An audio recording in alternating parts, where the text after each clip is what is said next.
नमस्कार, आपका स्वागत है माइंड मास्टरी कोर्स के दूसरे वीडियो में। फ्रेंड्स, लास्ट वीडियो में मैंने आपको एक टास्क दिया था, आपको एक एक्सरसाइज दिया था और मैंने आपको बताया था कि मैं चाहता हूं कि इस कोर्स में हम आगे बढ़े, दूसरे वीडियो में हम कुछ और नया सीखें। उसके पहले मैं चाहता हूं कि आप वो टास्क को, वो एक्सरसाइज को पूरा करें।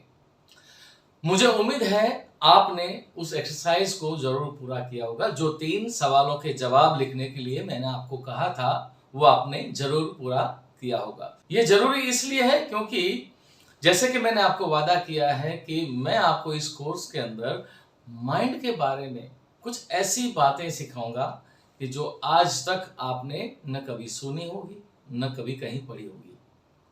जैसे कि पिछले वीडियो में मैंने आपको बताया था कि अब तक जितने लोगों ने मन के बारे में समझाने की कोशिश की है, किसी भी माध्यम से, किताब के माध्यम से या वर्कशॉप सेमिनार के माध्यम से, वो उनका निजी दृष्टिकोण है, पर्सनल पर्सपेक्टिव है। और मैं आपको इस कोर्स के जरिए मन के बारे में, मन की शक्ति के बारे में जो सिखाने वाला हूं, जो समझाने वाला हूं, वो मेरे पिछले 20 से अधिक सालों का संशोधन है। और उसके फलस्वरूप जो भी मन की शक्ति के बारे में मैं समझाऊं, सिखाऊं, और उतना ही नहीं, मेरी ये जो संशोधन है मेरा 20 से अधिक सालों का, और मेरी जो भी उपलब्धि है इस विषय के बारे में, उसके बारे में भारत का हर अखबार, हर टीवी न्यूज चैनल जिक्र कर चुका है। और इसलिए मैं दावे से आपको कहता हूं कि इस कोर्स में आप मन के बारे में कुछ अभूतपूर्व सीखने वाले हैं।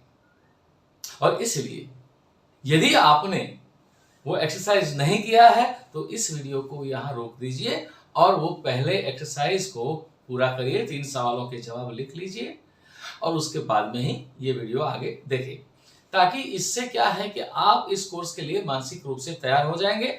आपको ज्यादा से ज्यादा क्लैरिटी इस कोर्स के बारे में आएंगी और इस कोर्स में सिखाई जाने वाली जो भी टेक्निक्स, मेथड्स हैं, कंसेप्ट्स हैं, उसको आप अपने जीवन में बेहतर तरीके से इंप्लीमेंट कर पाएंगे। तो आइए आगे बढ़ते हैं कि व्हाई माइंड मास्टरी। ये जो कोर्स है, जैसे कि मैंने आपको कहा है कि ये विशेष है, यूनिक है, पर इसमें ऐसी क्या यूनिक बात है?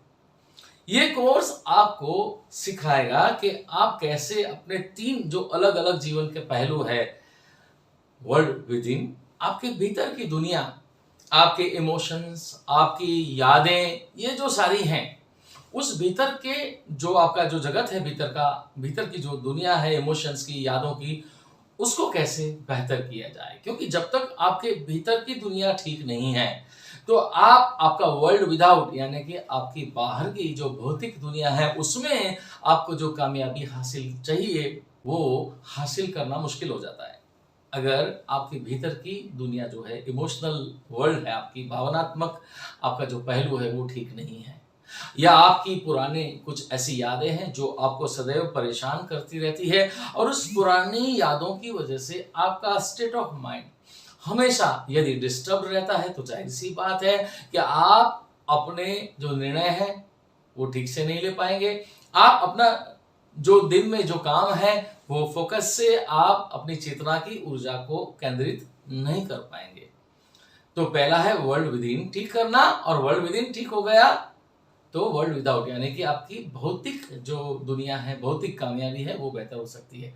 और ये दोनों, जब world with in and world without, दोनों में अगर आपको कामयाबी मिल जाती है तो ये बहुत जरूरी है कि आपका जो वर्ल्ड बियॉन्ड, यानी कि आपका कनेक्शन उस शक्ति के साथ में, वो इन्फिनाइट सुप्रीम कॉन्शियसनेस के साथ में, जिसको हम कह सकते हैं परमात्मा, गॉड, खुदा, भगवान, जो भी नाम से हम समझें, उस शक्ति के साथ में, जो शक्ति पूरे ब्रह्मांड का नियंत्रण करती है, उस शक्ति के साथ में हमारा एक कनेक्शन है। पूरी प्रकृति के साथ में हमारा एक कनेक्शन है, उसको हम कहेंगे वर्ल्ड बियॉन्ड। तो ये जो world with in, world without and world beyond, ये तीनों के ऊपर हमारा एकदम बैलेंस्ड अंकुश नियंत्रण कैसे प्राप्त किया जा सकता है, ये इस कोर्स में आपको बड़े सटीक तरीके से, टेक्निक्स के माध्यम से, मेथड के माध्यम से सीखने को मिलेगा। और जो भी मैं सिखाऊंगा आपको बड़े सटीक उदाहरणों के साथ में, लॉजिकली आपको सारे तर्क देकर साइंटिफिकली आपको सिखाऊंगा। तो अक्सर मैंने देखा है कि मन के बारे में, मन की शक्ति के बारे में बहुत सारी भ्रांतियां प्रवर्तमान है। और वो भ्रांतियां इसलिए है कि जैसे कि मैंने आपको बताया कि अभी तक जितने भी लोगों ने मन के बारे में कुछ कहने की, समझाने की कोशिश करी है, वो उनका व्यक्तिगत दृष्टिकोण है, पर्सनल पर्सपेक्टिव है। और इसी वजह से, जैसे कि मैंने आपको लास्ट वीडियो में वो 4 अंध इंसानों का उदाहरण दिया था, तो जब तक मन क्या है, मन की शक्तियां वाकई में क्या है, मन के विषय में आप गहराई से समझ नहीं लेते, तब तक आपके लिए ये मुमकिन नहीं है कि आप माइंड के ऊपर मास्टरी प्राप्त कर सके, मन के ऊपर अपना अंकुश प्राप्त कर सके। ये बहुत जरूरी है कि आप पहले मन को समझे, मन दरअसल में है क्या, उसको समझे। तो सबसे पहले तो आइए समझते हैं कि ये आपको क्यों सीखना चाहिए, वाई माइंड मास्टरी। तो आप जो भी आप इस कोर्स में इस हिस्सा ले रहे हैं, इस वीडियो को देख रहे हैं, हो सकता है कि आप एक जो है बिजनेस करते हैं या सर्विस करते हैं, हो सकता है कि आप एक स्टूडेंट हैं, छात्र हैं, या आप कोई व्यवसायी हैं, चार्टर्ड अकाउंटेंट, डॉक्टर, लॉयर वगैरह, या आप एक महिला है, एक हाउसवाइफ है। आप जो भी करते हैं, सबको, हमको अपने जीवन में कुछ न कुछ रूप से जीवन के किसी न किसी पहलू में कामयाबी चाहिए। अल्टीमेटली तो हमें ये चाहिए, लेकिन कामयाबी के मायने क्या है? जैसे कि मैंने अभी हमारे 3 अलग अलग पहलू का जिक्र किया था, वर्ल्ड विद इन। तो जब तक हमारी भीतरी दुनिया है, इमोशनल वर्ल्ड है, उसके ऊपर हमारा नियंत्रण नहीं है, तो क्या हम कामयाब हो पाएंगे? और वर्ल्ड विदाउट, कई ऐसे लोग आपने देखे होंगे कि जो जीवन में भौतिक रूप से तो बहुत कामयाब है, लेकिन उनके अंदर बहुत सारे फियर्स हैं। मैं अपने व्यावसायिक जीवन में ऐसे बहुत लोगों को मिल चुका हूं कि वो भौतिक रूप से तो बहुत कामयाब है, लेकिन उनके अंदर बहुत सारे फियर्स हैं। ऐसे लोगों को मैं मिल चुका हूं कि जो हवाई जहाज से सफर नहीं कर सकते क्योंकि उन्हें ऊंचाई का डर है। ऐसे बहुत लोगों को मैं मिल चुका हूं कि जो भौतिक रूप से कामयाब है, लेकिन किसी मंच पे जाके बहुत सारे लोगों के सामने वक्तव्य देना है तो उनके पैर कांपने लगते हैं। तो ऐसे इंसान को क्या वाकई में कामयाब माना जा सकता है? जी बिल्कुल नहीं।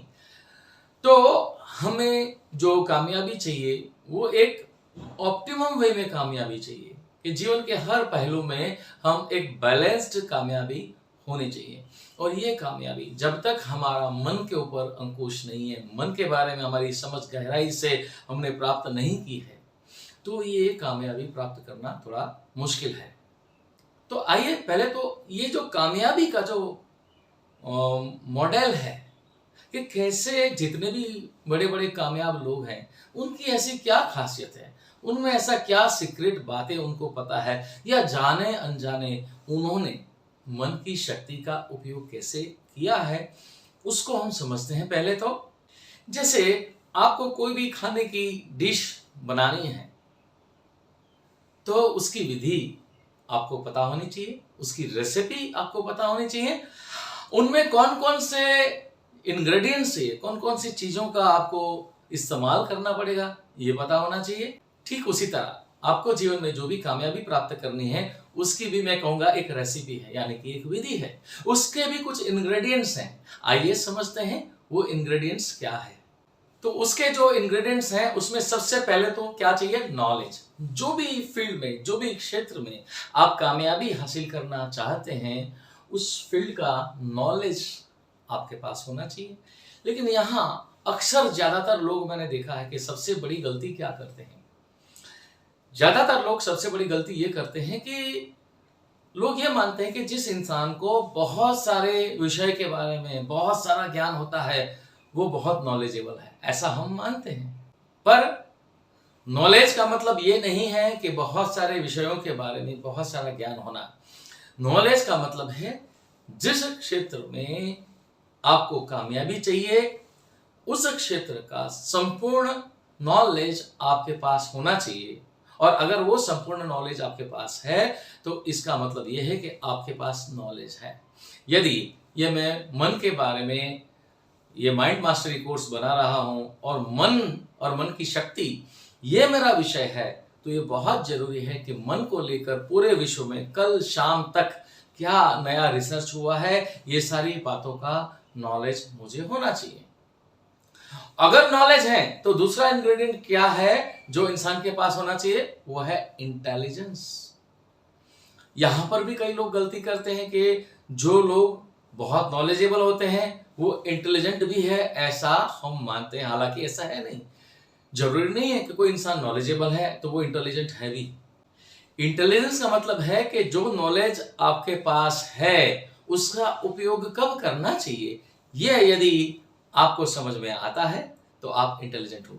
कई बार ऐसा होता है कि हम कोई गलती कर बैठते हैं और कहते हैं अरे मुझसे ये गलती कैसे हो गई, मुझे पता था फिर भी मुझसे ये गलती हो गई। मतलब कि आपके पास नॉलेज था लेकिन उस नॉलेज का इस्तेमाल कब करना चाहिए ये आप चूक गए, क्योंकि आप में इंटेलिजेंस नहीं था।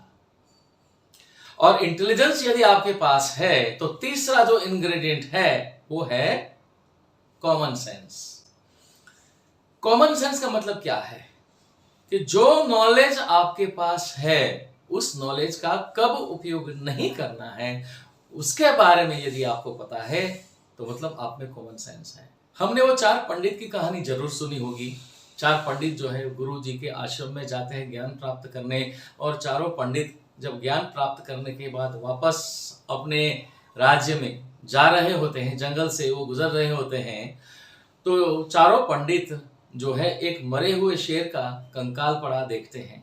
और उस कंकाल को देखकर एक पंडित कहता है कि देखो मैंने तो इतना ज्ञान हासिल किया है कि जो इस कंकाल की जो हड्डियां पड़ी है उस हड्डियों को वापस जोड़ के इस शेर का ढांचा शरीर का जो जैसा था वैसा मैं बना सकता हूं।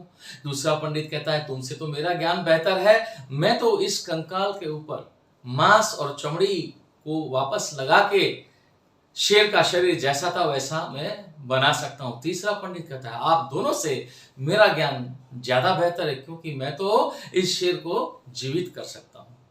और ये तीनों पंडित की बात सुनकर चौथा पंडित जो है कहता है कि नहीं नहीं ऐसा मत करना भाई, ये शेर अगर जिंदा हो जाएगा तो हम ही को मार डालेगा। लेकिन ये जो 3 पंडित हैं वो सुनते नहीं है, और ये चौथा पंडित जो है वो पेड़ के ऊपर चढ़ जाता है। और जब ये तीनों पंडित मिलकर शेर को जिंदा करते हैं तो शेर जिंदा होते ही ये तीनों पंडित को मार डालता है।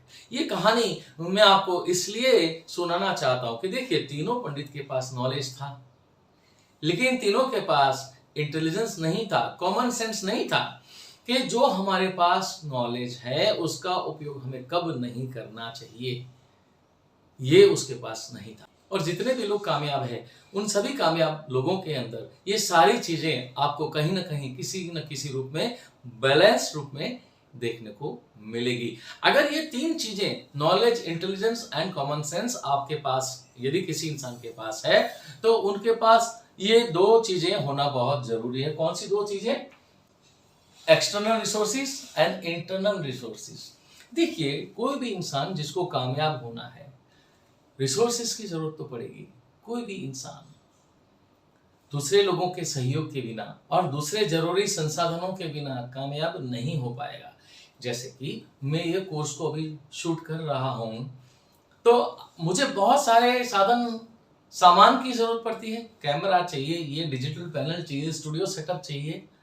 तो साधन के बिना ये नहीं हो सकता है। तो ये आ गया एक्सटर्नल रिसोर्सेज में। और यदि जब मैं ये शूट कर रहा हूं तब मान लीजिए यदि मुझ में आत्मविश्वास ही ना हो, कैमरे के सामने खड़े रह के बोलने का सामर्थ्य अगर मुझ में ना हो तो क्या मैं कामयाबी से सफलतापूर्वक इस वीडियो को आप तक पहुंचा सकता हूं? जी नहीं, ऐसा संभव नहीं है। तो कौन कौन से external resources and internal resources की हमें जरूरत पड़ती है? एक्सटर्नल रिसोर्सेज जो है उसको कह सकते हैं 3M, मैन, मनी, मटेरियल। बहुत सारे लोगों का हमें जीवन में सहयोग प्राप्त करना पड़ता है। कोई भी इंसान अकेला दूसरे लोगों के सहयोग के बिना कामयाब नहीं हो सकता है। मैं भी यहाँ पर जब ये वीडियो शूट कर रहा हूँ तो मेरे साथ कई लोग हैं, मेरी पूरी टीम है, वीडियो एडिटिंग करने वाले हैं, कैमरामैन हैं जो शूट करते हैं, और स्क्रिप्ट लिखने वाले लोग भी हैं, और स्क्रिप्ट लिखने के बाद वीडियो में कौन कौन से विजुअल्स डालने पड़ेंगे ये सारी टीम होती है। उसी तरह कोई भी इंसान आप ले लीजिए, कितना भी बड़ा कामयाब हो किसी भी क्षेत्र में, तो उसको लोगों का सहयोग बिल्कुल जरूरत पड़ती है। बाद में है मनी, पैसा चाहिए। पैसे के बिना कुछ भी नहीं होता है। ये जो सारा सामान खरीदा है उसके लिए पैसे चाहिए। जो लोग मेरे लिए मेरे टीम में काम करते हैं उसको सैलरी देनी पड़ती है, तनख्वाह देनी पड़ती है, उसके लिए पैसे चाहिए। और मटेरियल, जो मैंने बताया आपको, बहुत सारे साधन सामग्री की जरूरत भी पड़ती है। तो ये 3 external resources, man, money, material की जरूरत पड़ती है। और ये सारी चीजें जो मैं आपको बता रहा हूं उसका सीधा तात्पर्य है मन के साथ में, जो हम आगे सीखेंगे कि कैसे इसका रिलेवेंस है मन के साथ में। क्योंकि ज्यादा से ज्यादा लोगों का सहयोग प्राप्त करने के लिए, लोगों के साथ अच्छे बेहतर संबंध बनाने के लिए ये बहुत जरूरी है कि आपके पास वो पावर हो कि कैसे आप लोगों को अपने मन की शक्ति से इन्फ्लुएंस कर पाए। और अगर ये 3 एक्सटर्नल रिसोर्सेज आपके पास है, उसके बाद में ये बहुत जरूरी है, ये 3 सी, कॉन्फिडेंस, कमिटमेंट एंड करेज भी आपके पास होना जरूरी है। जैसे कि मैंने कहा कि मैं ये बोल रहा हूं, अगर मुझे आत्मविश्वास मुझ में नहीं होता तो क्या मैं बोल पाता। कमिटमेंट, मैंने ये तय किया कि मुझे ये वीडियो शूट करना है, तो मैंने पूरा एक शेड्यूल बनाया कि जितने भी वीडियोस हैं मैं कितनी अवधि में सारे वीडियोस खत्म करूंगा और कब तक मुझे अपने कोर्स को लॉन्च करना है। अगर मुझ में ये कमिटमेंट नहीं होता तो क्या कमिटमेंट के बिना कोई भी इंसान, चाहे वो किसी भी क्षेत्र का हो, किसी भी फील्ड का हो, वो कामयाब हो सकता है? नहीं हो सकता है। और करेज, कोई भी इंसान जब कामयाबी के लिए मेहनत करता है ना, तो उसको कामयाबी के पथ पर, कामयाबी के रास्ते में बहुत सारी चुनौतियां आती हैं। बहुत सारे लोग उनके प्रतिद्वंदी होते हैं, उनके विरोध में भी बहुत सारे लोग खड़े हो जाते हैं, उनकी कामयाबी के रास्ते में बहुत सारे अवरोध पैदा करते हैं, रोड़े खड़े करते हैं। तो ये चुनौतियों से निपटने के लिए उनमें जज्बा, हौसला, हिम्मत होना भी जरूरी है। अब देखिए, ये external resources and internal resources मिलेंगे कैसे? अगर किसी इंसान के पास ये एक्सटर्नल रिसोर्सेज नहीं है तो इसको तो मैनेज किया जा सकता है। लोगों को आप पैसे से तनख्वाह देके आप अपने वहां जॉब पे रख सकते हैं और जो भी साधन सामान चाहिए वो भी पैसे से खरीदा जा सकता है। लेकिन क्या कोई ऐसा बाजार, कोई ऐसी दुकान है जहां पर आप जाकर ये कह सको कि मुझे कॉन्फिडेंस चाहिए, 1 किलो कॉन्फिडेंस चाहिए, कमिटमेंट चाहिए या करेज चाहिए? कोई भी ऐसा बाजार नहीं है। लेकिन ये जो इंटरनल रिसोर्सेज हैं वही हमें अपनी मन की शक्ति से भीतर से पैदा करना होता है। और जब आप माइंड मास्टरी क्या है ये समझ लोगे, मन क्या है ये समझ लोगे, माइंड की पावर क्या है, मन की शक्तियां क्या है ये समझ लोगे, और ये टेक्निक्स, मेथड जब आप सीखोगे, आई गारंटी यू कि ये जब चाहे तब आप अपने भीतर ये जो उत्साह, आत्मविश्वास, हिम्मत, ये सारे इंटरनल रिसोर्सेज आप पैदा कर पाओगे। लेकिन एक बात समझिए, ये जो बातें हम कर रहे हैं, external resources and internal resources, ये आएगा कैसे? तो ये चीजें, बिलीफ, एटीट्यूड एंड बिहेवियर, जो भी इंसान किसी भी क्षेत्र में अगर कामयाब है तो वो तब है कि उनके अंदर एक बिलीफ है, वो यकीन है उनको कि यस, ये कामयाबी वो प्राप्त कर सकता है, और उनके अंदर वो एटीट्यूड है। ऐसा नहीं है कि उनको पहले ही प्रयास में कामयाबी मिल गई थी, बहुत सारे प्रयास के बाद उनको कामयाबी मिलती है, लेकिन बहुत सारी असफलताओं के बावजूद भी वो अपना जज्बा जो है, अपना एटीट्यूड जो है वो बनाए रखता है। एटीट्यूड का मतलब मेरा यहाँ ईगो बिल्कुल नहीं है। कई लोग कहते हैं ना कि ये बहुत एटीट्यूड दिखा रहा है, वो एक अलग कंटेक्स्ट में बोला जाता है। यहाँ पर मेरा एटीट्यूड का मतलब है जज्बा और बिहेवियर, ये बहुत जरूरी है। आप देखिए, बहुत सारे कामयाब लोगों को आपने देखा होगा कि वो कामयाबी हासिल करते हैं, बड़े सौम्य स्वभाव के होते हैं। ऐसे बहुत सारे लोग हैं, मुकेश अंबानी देख लीजिए, रतन टाटा देख लीजिए, नारायण मूर्ति देख लीजिए, अमिताभ बच्चन देख लीजिए, ऐसे बहुत सारे बड़े बड़े जो कामयाब लोग हैं उनके बारे में कई बार आपने बातें सुनी होगी कि उनका व्यवहार कितना सौम्य और सरल होता है और कैसे वो अपने व्यवहार से लोगों का दिल जीत लेते हैं और उनको लोगों का सहयोग मिलता है। तो ये तो हुआ एक सक्सेस मॉडल, कह सकते हैं कि सक्सेस की रेसिपी, क्या क्या इंग्रेडिएंट्स चाहिए। तो ये सारा जो रेसिपी जो है उसको आपको अगर अपने वश में करना है, उसको आपको हासिल करना है, तो ये आपको डेवलप करना होगा और ये डेवलप तभी हो सकता है मन की शक्ति से, जब आप माइंड पावर और माइंड मास्टरी दरअसल में क्या है ये समझ लोगे, तभी ये हो सकता है। तो अब सवाल आता है कि व्हाट इज माइंड, क्योंकि माइंड जो है उसके बारे में जैसे कि मैं कह चुका हूं कि बहुत सारी भ्रांतियां हैं। अब तक जितने लोगों ने, मैं कहता हूं यस, जितने भी लोगों ने मन के बारे में कहा है, किताब के माध्यम से, सेमिनार शिविर के माध्यम से, अक्सर लोगों ने यह कहा है कि पावर ऑफ सबकॉन्शियस माइंड, हमारा जो सबकॉन्शियस माइंड है वो बहुत ही पावरफुल है और हमें अपने जो सबकॉन्शियस माइंड, जिसको अर्ध जागृत मन भी कहते हैं, उनकी अवचेतन मन की शक्तियों को जगाना चाहिए। अक्सर हमने ये सुना है और उसी अर्ध जागृत या अवचेतन मन की शक्ति के संदर्भ में हमने सुना है लॉ ऑफ अट्रैक्शन या बहुत सारी इस तरह की थ्योरीज को हमने सुना है और उसके ऊपर बहुत सारे कोर्सेज भी बिकते हैं, बहुत सारी किताबें भी बाजार में मिलती हैं। लेकिन मैं आपको कहूँगा, जैसे कि मैं कह चुका हूँ कि ये जो है सबका अपना अपना निजी दृष्टिकोण है और गलत है। सवाल यह है तो सही क्या है? सही क्या है? आई गारंटी यू आपको इस कोर्स में बिल्कुल सटीक उदाहरण के साथ में साइंटिफिकली समझने को मिलेगा, सीखने को मिलेगा कि कैसे आप अपने माइंड के ऊपर अपना मास्टरी प्राप्त कर सकते हैं। तो पहले तो समझते हैं कि माइंड है क्या। माइंड की डेफिनेशन मेडिकल साइंस के हिसाब से क्या है, साइकोलॉजी के हिसाब से क्या है एंड आध्यात्मिक व्याख्या मन की क्या है। जो भी मेडिकल स्टूडेंट्स हैं उनको मन के बारे में कोई भी एक पूरा चैप्टर नहीं पढ़ाया जाता। वहां सिर्फ जो है माइंड की एक ऐसी डेफिनेशन दी गई है कि mind is the function of brain. मन को ब्रेन का एक फंक्शन बताया गया है। एंड साइकोलॉजी की जो डेफिनेशन है माइंड की, कि mind is totality of conscious and unconscious mental processes and activities. देखिए यहां समझिए कि साइकोलॉजी ये कहती है कि मन जो है इंसान की कॉन्शियस और unconscious mental process and activity का समूह है। अब सवाल ये आता है कि अगर आपको माइंड मास्टरी क्या है ये समझना होगा, तो ये भी समझना जरूरी है कि व्हाट इज कॉन्शियसनेस। कॉन्शियसनेस क्या है, और जब तक माइंड और कॉन्शियसनेस का रिलेशनशिप क्या है उसको समझे बिना आप मन की शक्ति को या माइंड की मास्टरी को हासिल नहीं कर सकते। और आध्यात्मिक व्याख्या क्या है? आध्यात्मिक व्याख्या है mind is the medium through which God controlling force of the universe communicates with all living beings.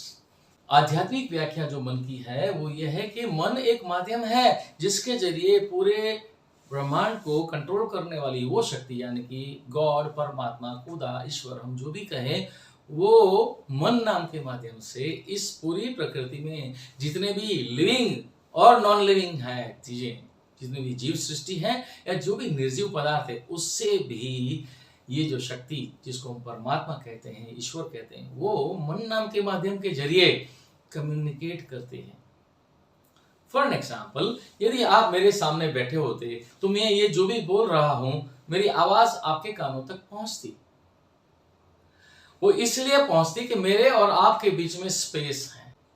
मेरे और आपके बीच में अगर ये स्पेस नहीं होता, शून्यावकाश होता, तो मेरी आवाज आपके कानों तक नहीं पहुंच पाती और आप मेरी आवाज को नहीं सुन पाते। तो जैसे ये स्पेस है वो एक माध्यम है मेरी आवाज की फ्रीक्वेंसी को आपके कानों तक पहुंचाने के लिए, वैसे ही मन एक माध्यम है जिसके जरिए controlling force of the universe यानी कि परमात्मा सारे जीव सृष्टि से, लिविंग और नॉन लिविंग चीजों से बात करता है, कम्युनिकेट करता है। ये कैसे कम्युनिकेट करता है उसके बारे में भी हम समझेंगे।